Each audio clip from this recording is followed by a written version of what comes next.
ಸ್ನೇಹಿತರೆ, ಪ್ರತಿನಿತ್ಯದ ತರಕಾರಿ ಹಾಗೂ ವಿವಿಧ ಮಾರುಕಟ್ಟೆ ಬೆಲೆ ನೋಡಲು ನಮ್ಮ ಚಾನಲ್ ಅನ್ನು ಸಬ್ಸ್ಕ್ರೈಬ್ ಮಾಡಿ.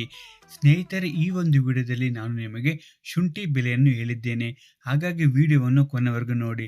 ಬನ್ನಿ, ಇವತ್ತಿನ ಶುಂಠಿ ಮಾರ್ಕೆಟ್ ಬೆಲೆ ಎಷ್ಟಾಗಿದೆ ಅಂತ ನೋಡೋಣ. ಅದಕ್ಕಿಂತ ಮೊದಲು ನೀವು ನಮ್ಮ ಚಾನಲ್ಗೆ ಹೊಸಬರಾಗಿದ್ದರೆ ತಪ್ಪದೆ ಸಬ್ಸ್ಕ್ರೈಬ್ ಮಾಡಿ ಹಾಗೂ ಸಪೋರ್ಟ್ ಮಾಡಿ. ಮುಂಬೈಯಲ್ಲಿ ಇವತ್ತು ಶುಂಠಿ ಬೆಲೆ 7,000ದಿಂದ 14,000ವಾಗಿದೆ. ಜಲಗಾಂವಲ್ಲಿ ಇವತ್ತು ಶುಂಠಿ ಬೆಲೆ 8,000ದಿಂದ 15,000 ಆಗಿದೆ. ಛತ್ರಪತಿ ಸಂಭಾಜಿನಗರ ಅಲ್ಲಿ ಇವತ್ತು ಶುಂಠಿ ಬೆಲೆ 6,500ರಿಂದ 7,500 ಆಗಿದೆ.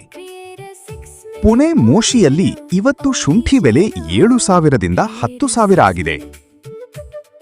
ನಾಗ್ಪುರ ಎಪಿಎಂಸಿಯಲ್ಲಿ ಇವತ್ತು ಶುಂಠಿ ಬೆಲೆ 4,000ದಿಂದ 14,000 ಆಗಿದೆ.